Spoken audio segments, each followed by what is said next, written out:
Welcome to the 92Y School of Music series, Inside the Concert. I'm Naomi Lewin, host of the weekly radio feature and podcast Classics for Kids, and former afternoon host of music on WQXR. Inside the Concert takes a closer look at repertoire from this year's 92Y Marshall Weinberg classical music season. Tonight's guest, Jason Vieaux, will perform at 92Y's Kaufman Concert Hall on Saturday, April 17th. That concert will be streamed live, and it will also be available to watch online for a week afterwards. On his 92Y concert, Jason Vieaux will boldly go where no guitarist has gone before. He's giving the New York premieres of his composition Home and of Four Paths of Light by guitar legend Pat Metheny. Not that Jason isn't also legend, wait for it, Derry. Sorry, I couldn't resist the How I Met Your Mother reference.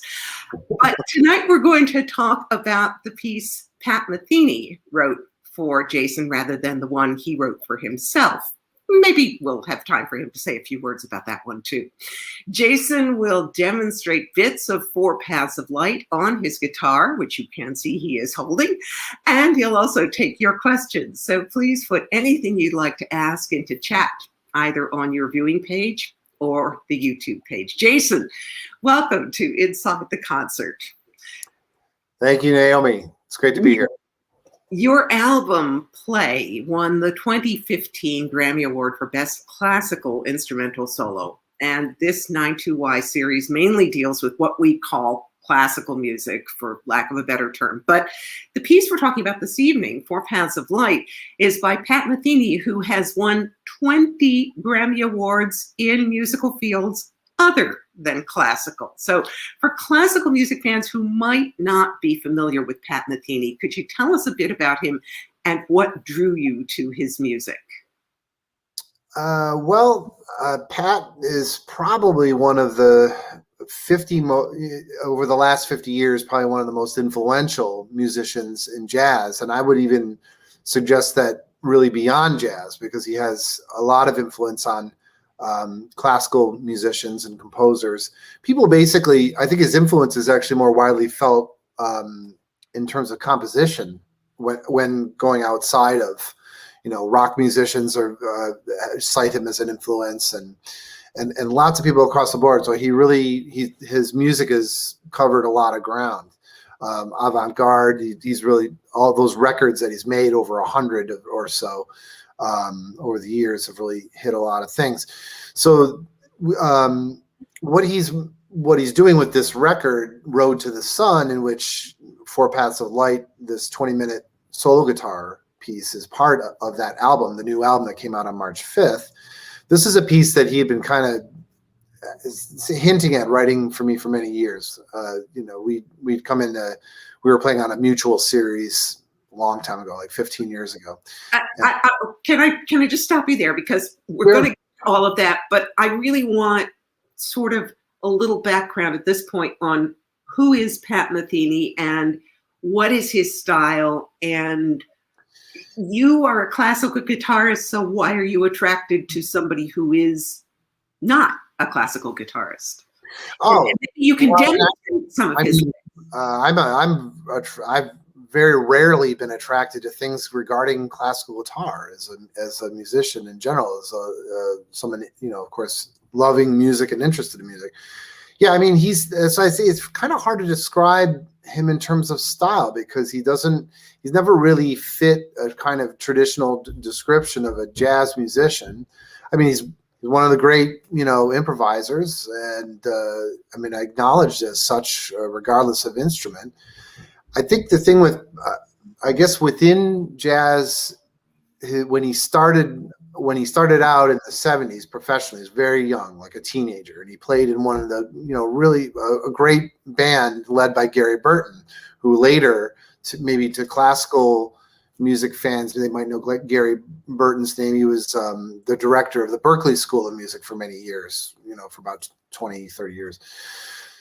So Pat, being from Missouri, brought this kind of Midwestern aesthetic a little bit more toward So music, so influences from country, a little bit from rock at the time. This is the mid 70s.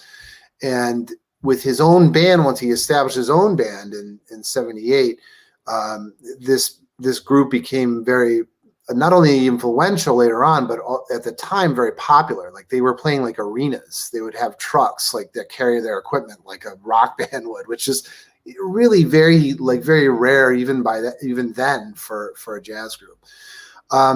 And so the music is, I think, but Pat's basically what he brought to the landscape within, I guess, jazz, whatever you would call it, was a little bit more, what began to appear was more of a compositional aspect, more of a structural aspect to the music, where there'd be more like a clear form with almost like in classical music, like a thematic statement that would happen. And there would even be development of that theme, either written out in parts for the players, but then of course the requisite solo space, which is really what American jazz is all about, is the soloist reflecting the piece, the composition, and also something of them really very more directly of themselves through their soloing. He would give that space within it too. So it's almost kind of like this quasi-classical aspect to it, I guess, in the sense of like there was more structure in it than simply blowing over changes on a 12-bar blues or something like that, or a Tin Pan Alley standard.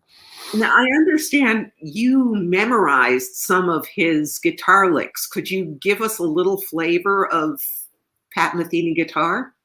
Well, I made a record in 2005 that was basically like some of the band, like his band compositions, with, not, and basically arrange them what would be the band would be playing, the bass, piano, even some rhythmic elements from the percussion or drums, and then the tunes. So something like Always and Forever is a sort of a fan favorite.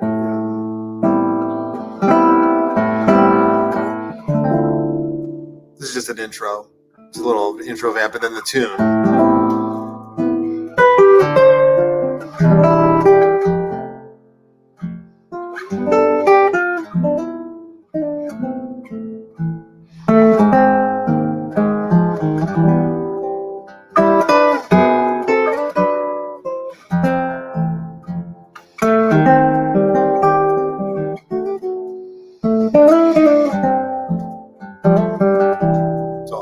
So that's like one of his more popular tunes. That's a ballad. Again, traditionally, I guess if we're going to kind of do if you think of jazz speak, that would be a jazz ballad.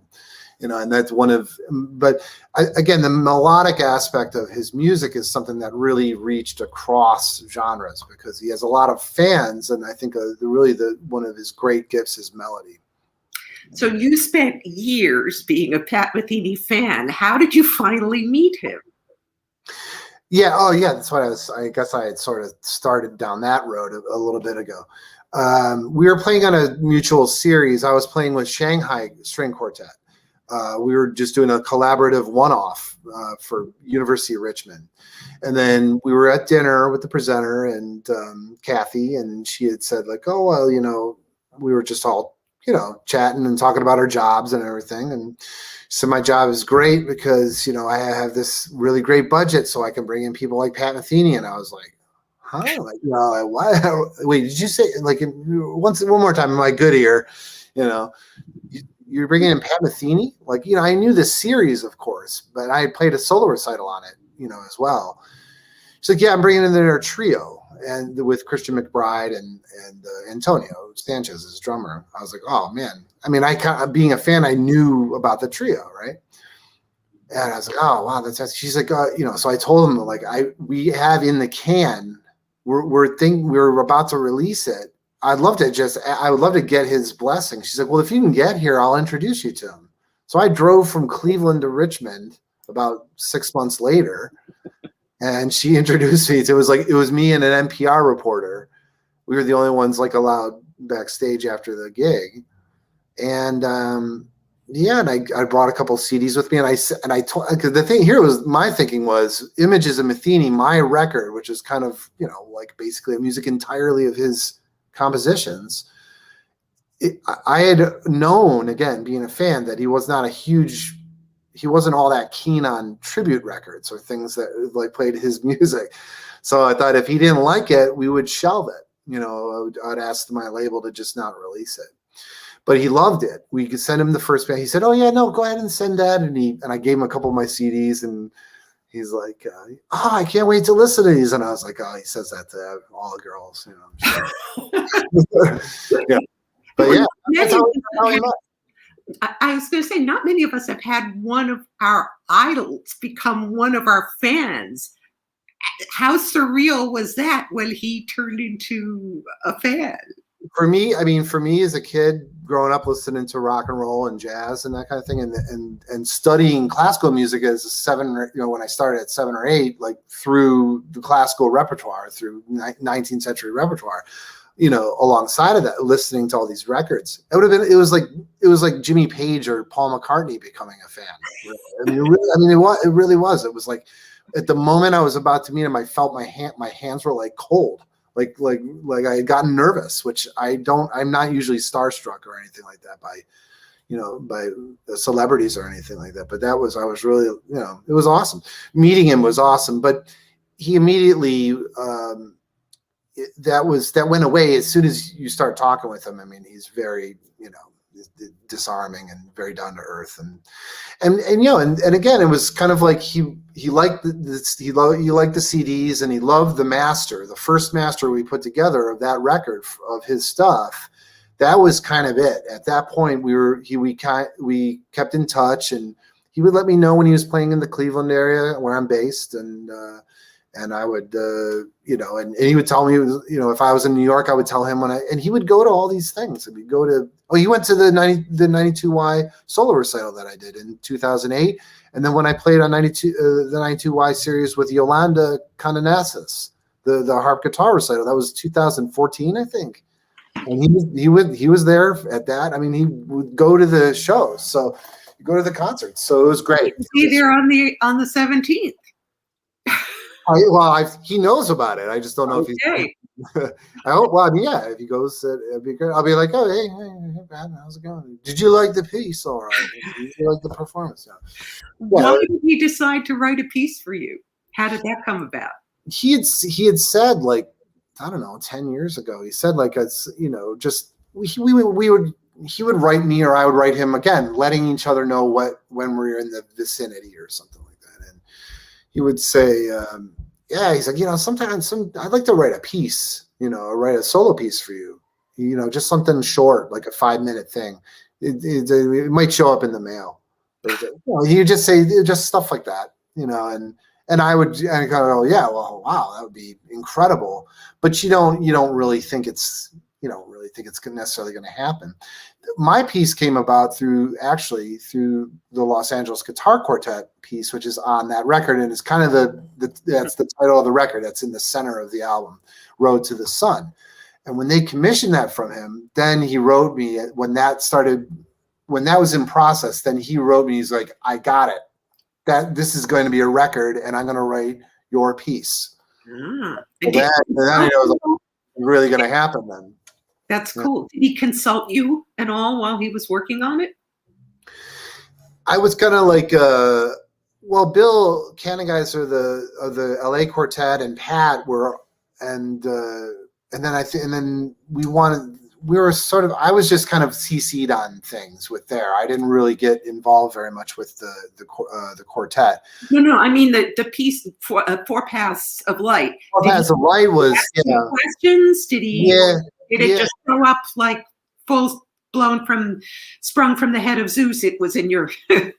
Well, it sort of felt like that because I'm in the middle of my own thing, and it's just like I was already by that point, like even 10 years ago, like on the road 2/3 of the year. So I would so what I did, knowing that I would probably just go on with whatever I was doing and everything, I proactively.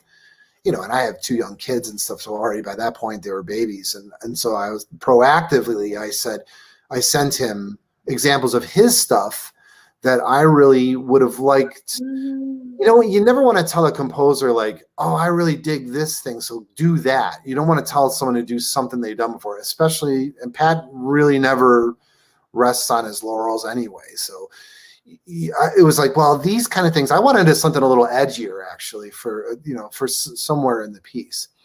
And, as opposed to what was happening, I think for me, the quartet's a fantastic piece, but I think I wanted something different. So I was citing things of his that he's, like I said, the projects that he's done are so far-ranging musically and artistically. It's really hard to actually say what his style is. He does so many things so well.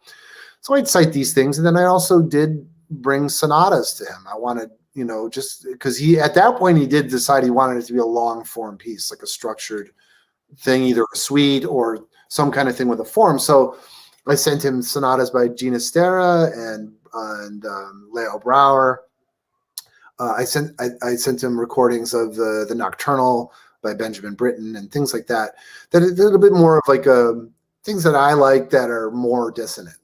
And I think that's kind of what I got in the first movement from Pat. So when he did send it, and he sent the whole thing all in one thing, it was like that. It just showed up one day and it was all there, all 20 minutes of the piece. But I look at the first movement and it's here I'm gonna lean in a little bit, but it's like.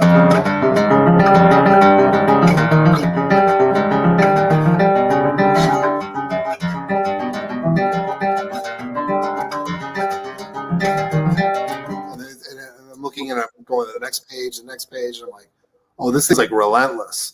Like this is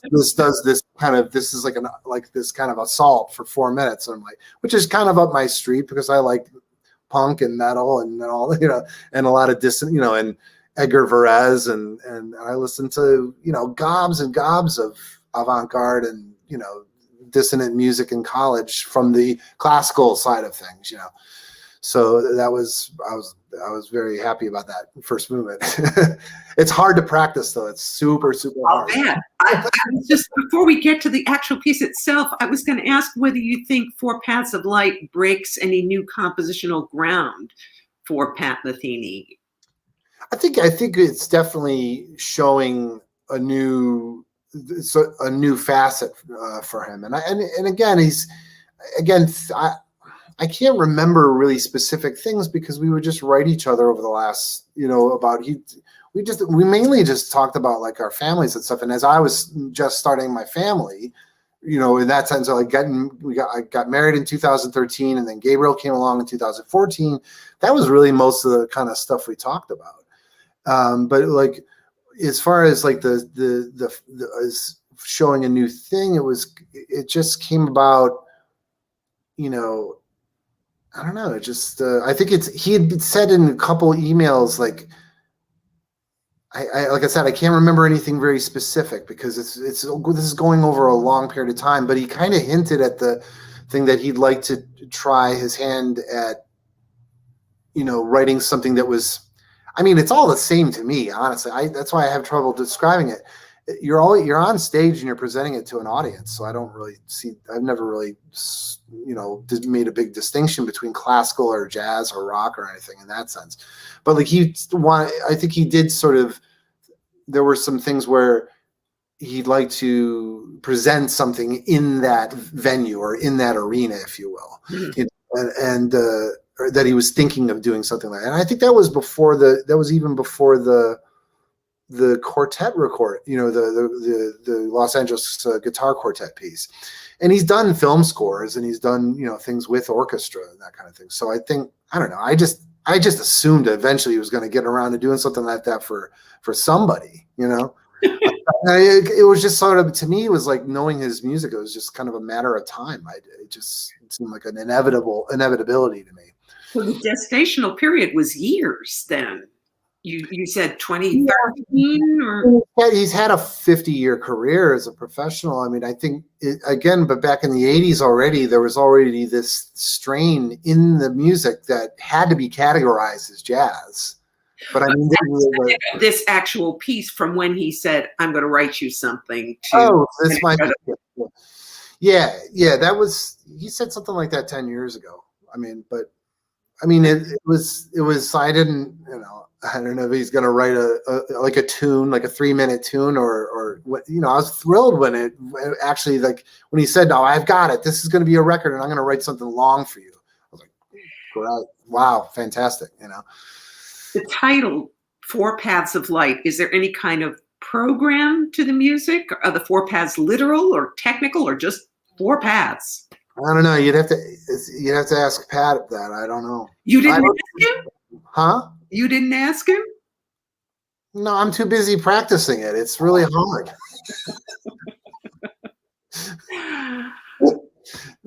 If he wants to call it Four Paths of Light, it sounds like a good title to me. I mean, the movements are titled 1, 2, 3, and 4. So I don't think there's anything really programmatic with it. I think he did mention somewhere along the way that he's like, yeah, I got to come up with a title for it, and titles are hard, and I didn't press him on anything with that as far as what is it about. I don't think his music is about anything in terms of like a visual, most of his music is not really, it's just kind of, I mean, it's sort of music for music's sake in that way. It's really what I love about his music, which is what I like about a lot of my rock bands that I like, and I like about, or classical composers, is when the music is kind of invites you to sort of fill in the story yourself. It sort of invites you to create the narrative. It doesn't give you all of those details. It's not programmatic music, you know. It's willfully not programmatic, so that the listener can kind of use their imagination, and they connect the oral aspect of the music to maybe other things if they want to. And that way, and what's wonderful about that kind of thing, actually, that approach, it's kind of like the John Lennon approach as opposed to the Paul McCartney approach.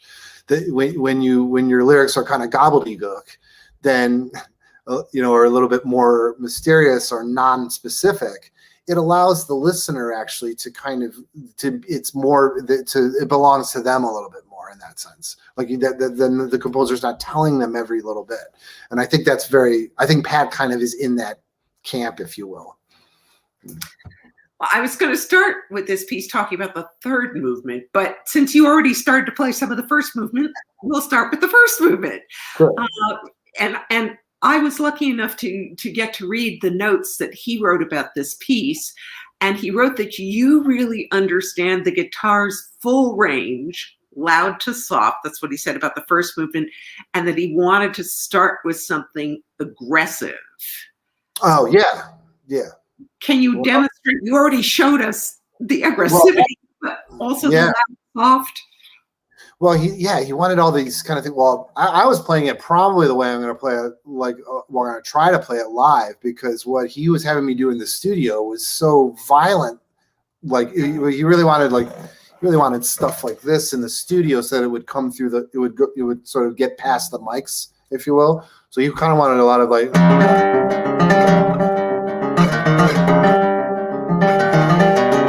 these really abrupt shifts, and which is very hard to do on the guitar for 4 minutes of from pianissimo to fortissimo in 7 notes, and then this kind of thing, these big dynamic shifts, whereas the piece would be quite a lot easier to just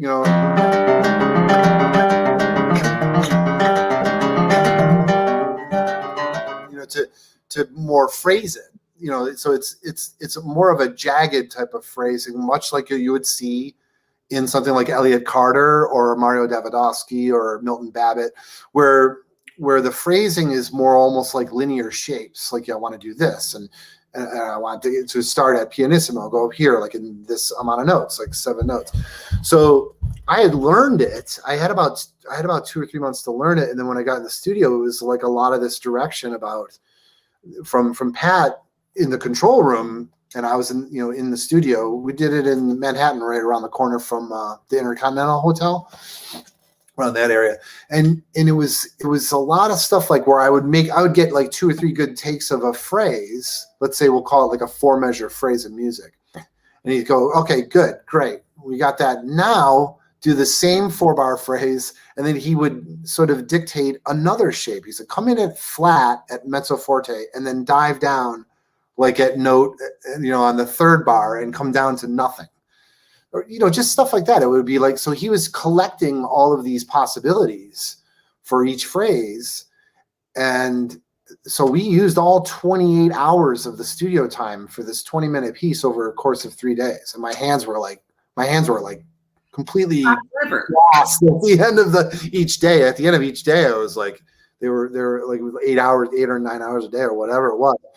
And so I was like, in the second day on a break, I was saying to David, his engineer, I was like, am I doing okay? Am I doing, like I was like, he's kind of asking for a lot of, a lot of takes, and am I playing okay? Oh, he's like, oh, no, you're doing fine. He's like, you keep giving him what he's asking for. So he's asking for more stuff. He's like, that's how we do all of our records.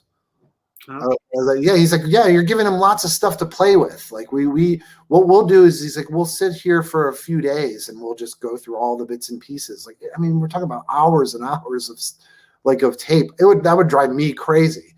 But I mean, but yeah, that's so in the session, my job was to give him a lot of options for like a lot from what seemed like to me most of the phrases. I got almost disoriented after a while because it's not the way I make my recordings. Usually you do. I mean, I recorded one BWV 1001, the first violin sonata, which I'll play on this concert as well. I mean, I think we got that down in 5 hours, the whole thing, so by comparison. So it's just a different way of working. I mean, and Pat was like, oh yeah, we make all our records this way. I was like, oh, you guys are like Steely Dan. He's like, no, it's way past that, because they have the technology to do that. And it's a different kind of. I was fascinated in the first movement. There's that E that comes in about a third of the way through and just seems to want to take it. Yeah, it's this open G he's got, and he wanted me to really hit it every time. He's like, every time that open G is there, you got, like really hit it hard. He goes, he's like, I want you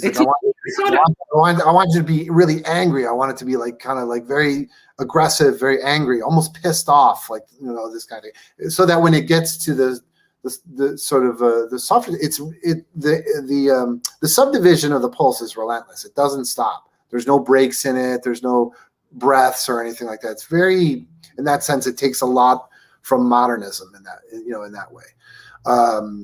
And a bit, also maybe a bit, you can kind of hear a little bit of Steve Reich or some of the minimalist type of things in it. Definitely. Yeah, in that there's no rubato in that first movement at all. And then the second movement's like a beautiful song with, rubato and melody accompaniment type of stuff.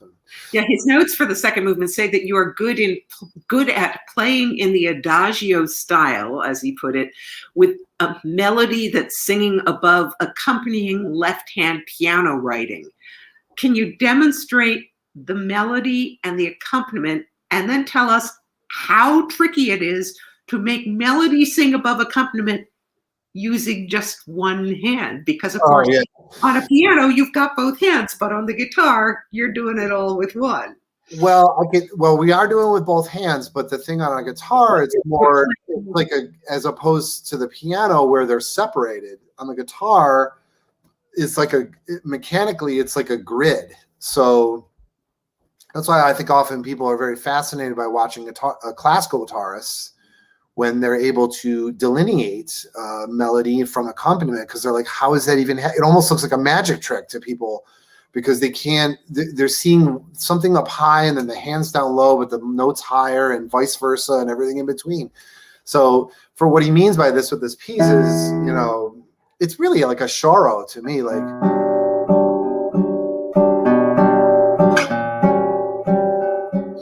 The main rhythm is this one and 3 and 1. Choro being a Brazilian, like almost like a Brazilian choro, and then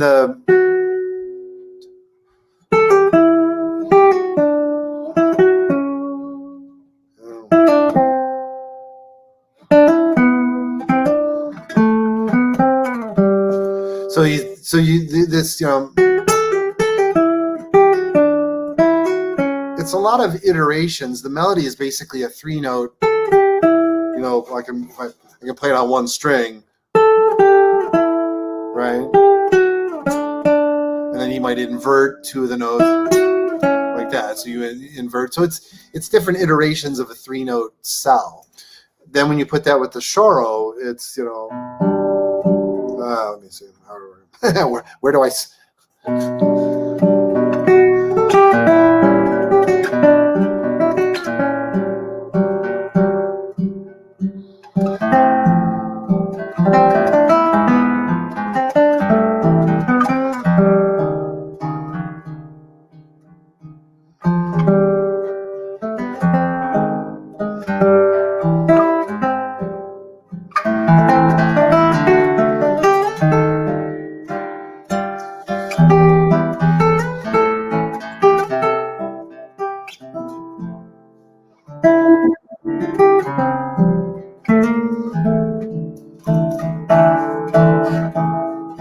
Like he even played. He said, "Yeah, I was playing. I broke this out from the quartet, his band. It's like he's like it's basically a tune. Meaning when he says a tune, it means like this is something I could play with my band. I can hand them the charts, whatever. Then he'll be playing like or whatever. He could play, and then people could take solos over it. Like you could break it out in an arrangement for a jazz band, like very easily." So in that sense, whereas the first movement is more like a through composed piece of music, and I would say the third and fourth movement is like that too. Like those are more like a through composed thing. The third movement, I loved what he wrote about the third movement. He said, if you have Albert Einstein in your math department, you don't want him to teach 8th grade algebra. If I was going to write a piece for Jason, I needed to take full advantage of the Jasonness of it. That third movement is really hard to play, but he makes it sound pretty easy. So my first question is, what makes it so hard to play, that third movement? We'll see about April 17th, Pat. No, it's really, really hard. It is probably the hardest thing I've ever had to play as a solo piece, the third movement. What makes it so difficult? It's dense, the density of it. There's just the number of voices and the number of details within voices and just the amount of shifting. So I think what he's saying is when he's saying the Einstein analogy is very nice and not true. I'm not an Albert Einstein of the guitar or anything. I just practiced a lot. So and I'm hoping that really in all seriousness that my practicing is going to pay off in for this first performance of the particularly the third movement. It's just the density of it. It's just very, very difficult. To me, it sounded like 5.5 minutes of near perpetual motion. Yeah. That's the other thing about it. There's not really a break in it. So, and then in the end, the big buildup, that's where the climax of the suite happens, of the 4-movement structure happens. I'm just going to foreshadow the fourth movement. The fourth movement is like an epilogue that recalls the melody of the second movement, but in a very more stark. It's like an epilogue. It's more of like of a darker kind of thing, kind of the clouds roll in type of thing. And it's very more spacious, and a little bit of this kind of Steve Reich like thing comes in.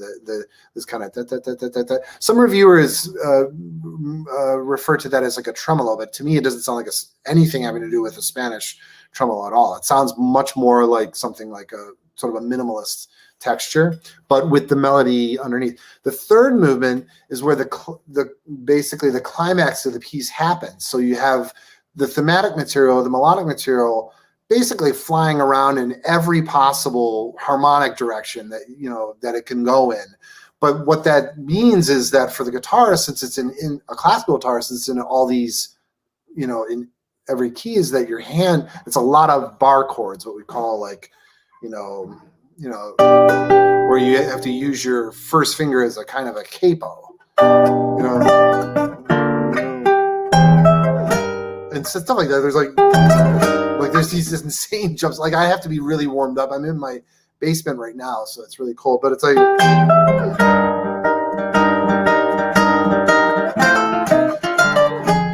there's all these blind kind of leaps in it. And he's like, well, yeah. I'm really not sure that I can play this really well live unless I really kind of, do the whole performance thing that string players and guitarists do, where you give yourself a little bit of time here and there. He's like, yeah, but you just did it. He would say, like, when we would get to take it, he's like, well, you just did it. So, I think he thinks like I can kind of do, I don't know. I guess he is a fan, but I of the playing and stuff, but it's really hard. It's really, really difficult. I'm serious. Like, I'm putting like 100 hours into just the third movement alone. It's really very difficult. He said that if he had to perform one part of this suite for someone, the third movement is the movement he'd play. Do you, or do you just think it's too hard? Well, yeah, and he's got well, when I did this, like when I brought it to the session, I was going,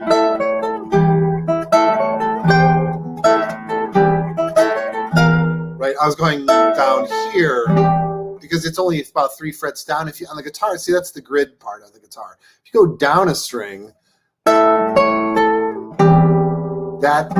this collection of notes is right here. He wanted me going. Sorry, I can't see all the way down, all on the first. Like he would say right now, he'd go, see, you just did it. He would say, like, you explain what the difference is between the two ways of doing it. Well, like one is like is 10 position shifts or right. But why would he want that sound versus? Well, we share this same aesthetic actually with guitar. I prefer things down in lower positions and open strings. I'm not the typical classical guitarist that's like, oh, you have to close everything so the sound is nice and warm all the time. I think this, when you combine open strings and closed strings, you get a lot more resonance out of the guitar. And Pat's response, which is what a belief I've long held, is he was like, I don't know, when the string is longer, it just sounds better. So he's like, so instead of taking this here, I mean, that's a nice sound, but it's not as resonant as this. And since he's got to get it recorded, he was having me like throw my hand in there. So it remains to be seen which fingering choice I'm going to do live. But I tell you, this one is about to ask. This one is money. This shorter distance one it's just the classical guitarist in the audience would understand. Like that one's money in the bank. Like throwing the hand like 10 positions down at a pretty good clip and up, and then 10 positions up, then 10 down, then 13 up, and this kind of thing is, as a performer, you want to protect the audience, to some extent. So. Okay, so the last movement.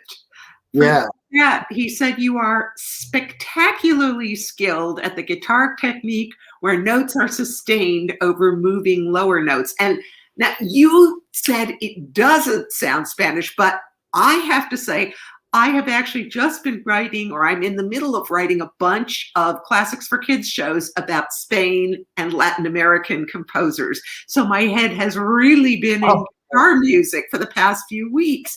And this movement, absolutely, I heard it, I went, oh, that's Recuerdos de la Alhambra.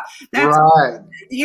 That's that tremolo thing. No, I can understand someone hearing something like, I'm going to just sample that.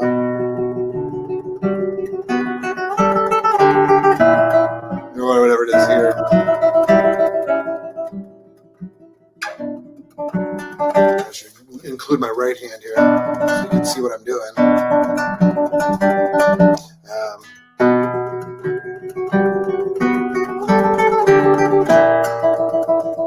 So what it is, but how it's different from, to me, the vibe is totally different. To me, it's more of like almost kind of like something you would hear, I don't know, like in computerized music or music that was a little bit more, because the difference between this isn't really a guitar tremolo.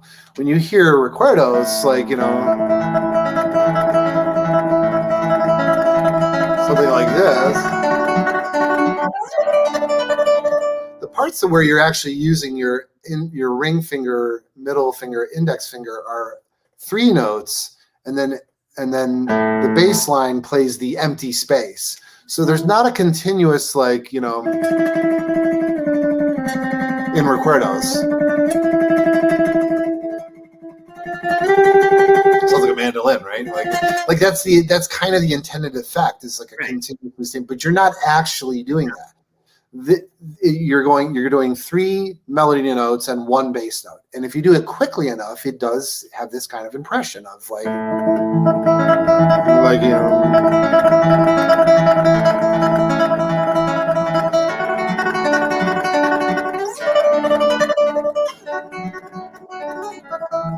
right? But this is a different thing. This is like,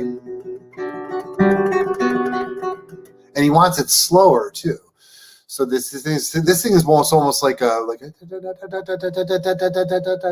and again, the dynamics of it, he wanted like really big like shifts in dynamics from like really quiet to, so that the phrases would be very heavily shaped by this thing. So the way I play that is really with the index and middle alternating. So it's absolutely continuous. Yeah, it's very, again, like very, very difficult to do. It's like much more with a tremolo. Can you play a little bit more of it just so that we get? I don't have the score in front of me, but like because my setup down here is very crude. But let me get the camera down also a smidge here too. So there we go.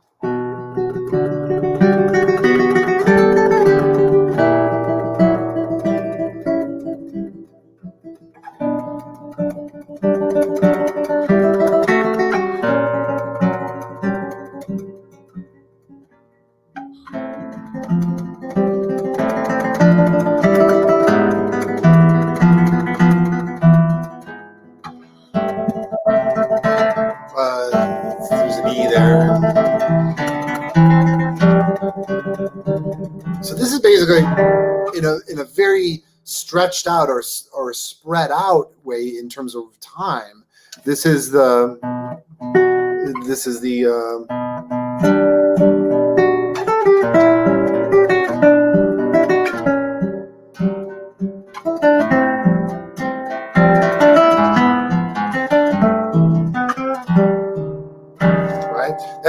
that's the tune or the melody of the second movement. So, but it's in terms of time, it's stretched out so wide that you basically play through the tune once, and then in 4 minutes, like it happens. So it's like almost like a time distortion. And by the way, a lot of these harmonies come back in all 4 of the movements. Like these kind of chord clusters are also thematic as well in terms of the development. You hear a lot of harmonic development as well as melodic development in the piece. So yeah, it's that's all right. So yeah, that's kind of the thing. It's not to me, it doesn't really sound so much like it doesn't recall Spain so much as something else. I mean, some kind of other world or something, yeah. It was just the slight technical thing that, as I say, my head has been in Spanish music, so I heard that. Yeah. Oh yeah, we play gobs of that stuff. The classical guitar players, we play like volumes of that stuff. Yeah. Yeah. A reminder that anybody, if you have any questions, to put them into chat, because we're getting to the point where it's almost time for questions. Oh. So I want to know, this piece arrives in your mailbox, snail mail, email, whichever. How did you start practicing it? Well, I was kind of in the middle. Like, again, I didn't really know when it was going to arrive, because it wasn't like a thing where he said, okay, I'm going to have this to you in early September. But it was September.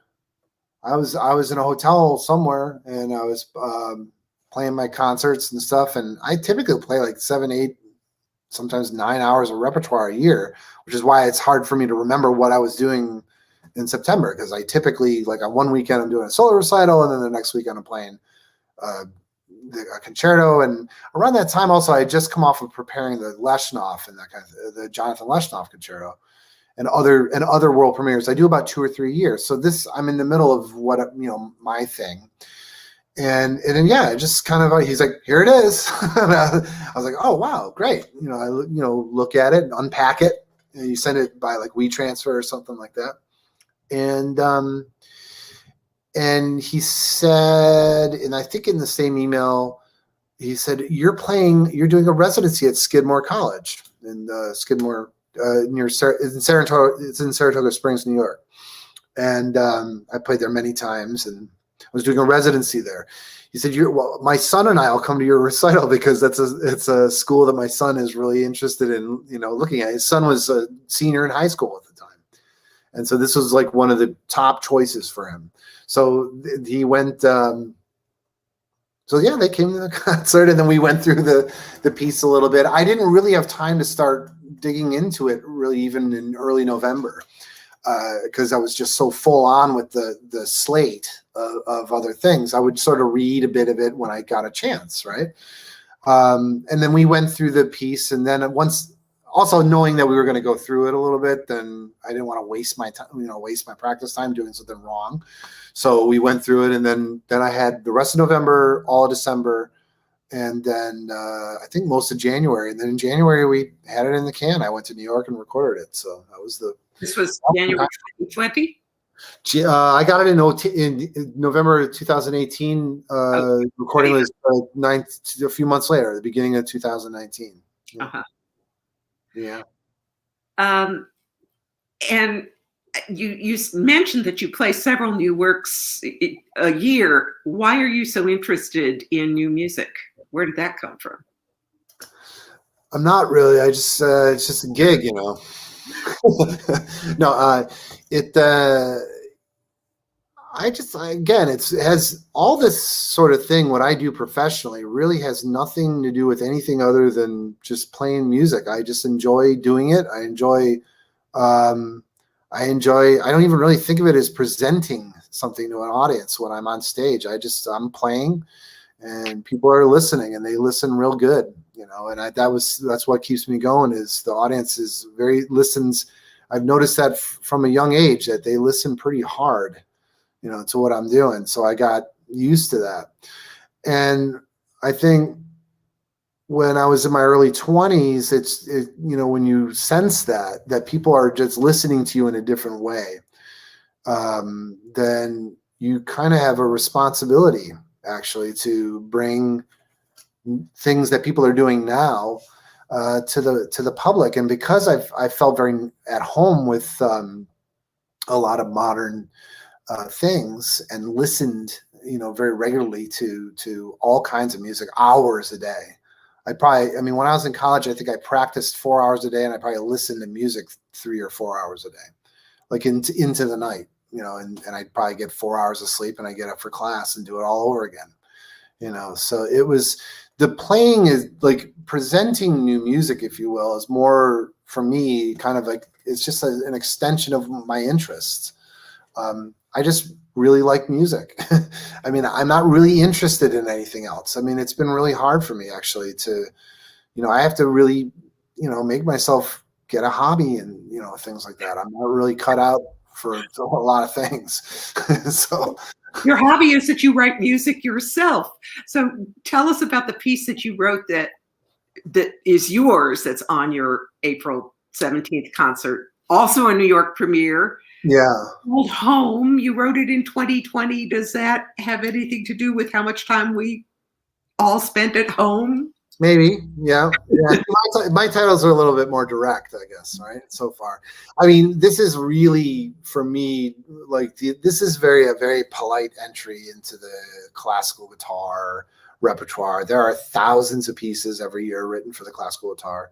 A publisher friend told me actually about 10 years ago, there's more published works with actual publishing companies written for the classical guitar than are for the piano, and which supported his viewpoint that the classical guitar is not only an instrument of the future, it's like it's really happening, like it's like already happening now. And this is the groundswell, part of the huge groundswell, along with the conservatories and the unbelievable number of players out there in the tens of thousands around the world. So this, to me, is very insignificant in all of that. It's what this really was, is a tremolo, a Spanish style tremolo piece, to sort of go congruently a little bit with maybe the fourth movement of Pat's thing, and also with the Leo Brouwer work that's on the program. And maybe a little bit of reflection of the last year in that sense, as far as, well, this is what I did on my summer vacation. I wrote some quaint little pieces and etudes and stuff. And actually, because I started the first subscription-based online school a long time ago, like about 10 years ago. And this was actually something that a colleague and I, Jeff LaQuatra, great guitarist in Denver, Colorado. Well, now he's in Fort Collins. But we were lamenting the fact, again, this is the very beginning of the pandemic. So I'd be taking long walks because in addition to being with my family every day, which is great, and my kids really got to see me every single day, I would go on really long walks because there wasn't, if we remember, like there was 2 months where there were articles being written about it. There wasn't anything to do.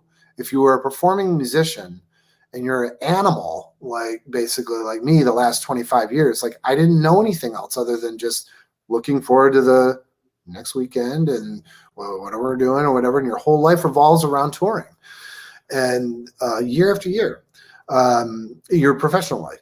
And so I was kind of, I'm on one of these long walks and we're talking about repertoire and this kind of thing. I was like, there really isn't any tremolo pieces that are at an intermediate level where the left hand is really quite simple.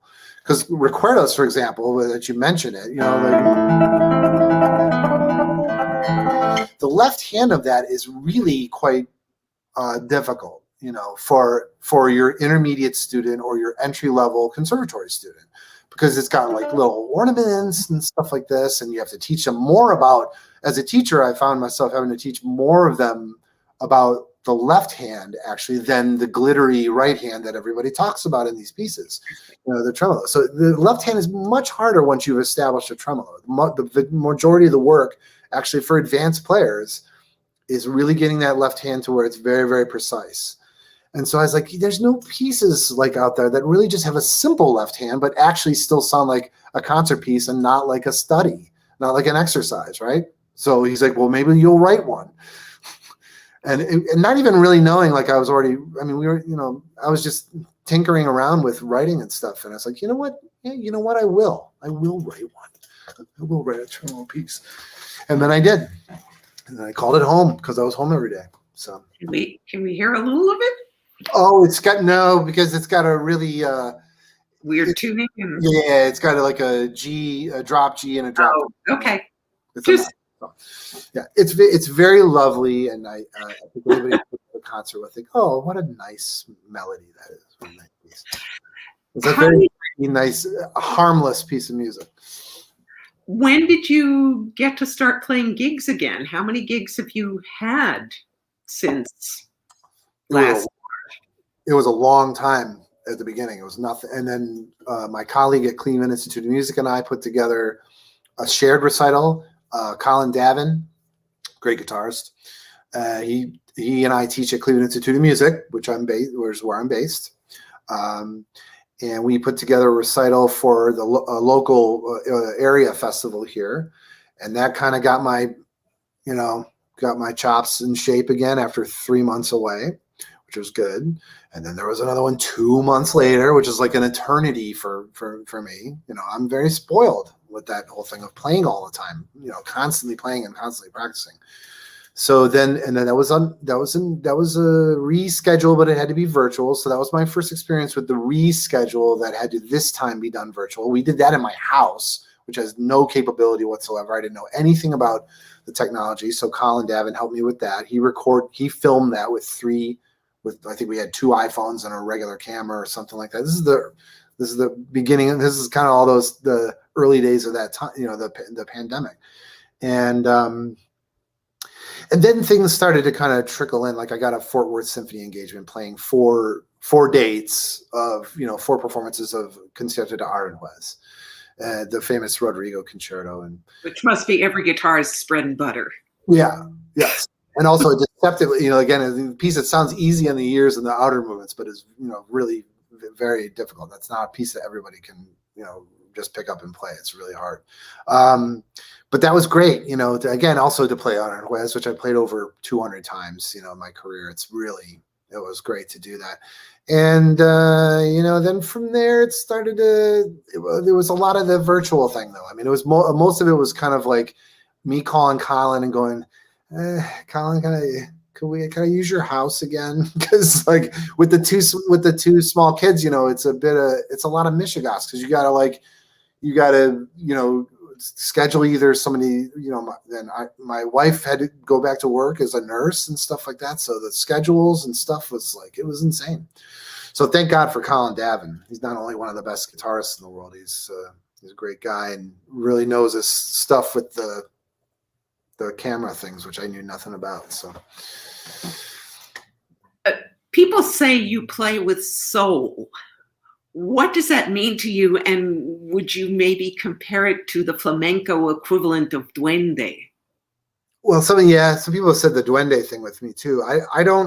I think it just means, I mean, I chalk all that stuff up when people are talking about that thing. It just means I play very much, I don't really think when I'm playing, I'm not really thinking, I'm just kind of there. I'm in the present moment. It's not a display of technique or anything like that. I just, I feel the music in that sense, but I also do, but beforehand I have to do what any concert pianist or string player or wind player or singer would have to do. You have to do the practice so that, I think when I'm well prepared, not unlike an NFL team or something, the week of preparation, I've watched my video, we've done the practice and we've got all the, dotted the I. If you've dotted the I's and crossed the T's and all that stuff, then you have a good, you have a good concert, because you're prepared. You're really prepared from week to week. So it's, it's, I don't know. I don't know what they mean. I don't think it means anything. Some maybe think like because I play like an Ellington arrangement or something, or if I do a pop arrangement or a jazz arrangement or something like the Matheny arrangements, which I played for years, they detect a feel or whatever. So they literally mean soul in the sense of like R&B, and jazz. And I don't know. I don't know, and I don't really care.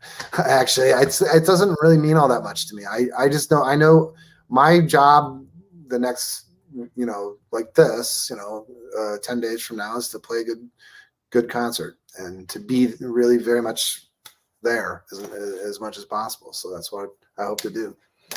Did you ever want to be in a rock and roll band? I was very much into rock and roll, because again, it was the first thing I probably heard. My earliest memories as a kid was probably Born on the Bayou by Creedence Clearwater Revival, the 45, Aretha Franklin's Respect, Wilson Pickett, and like a lot of the Stax and singles and stuff like that, and Beatles records. And so,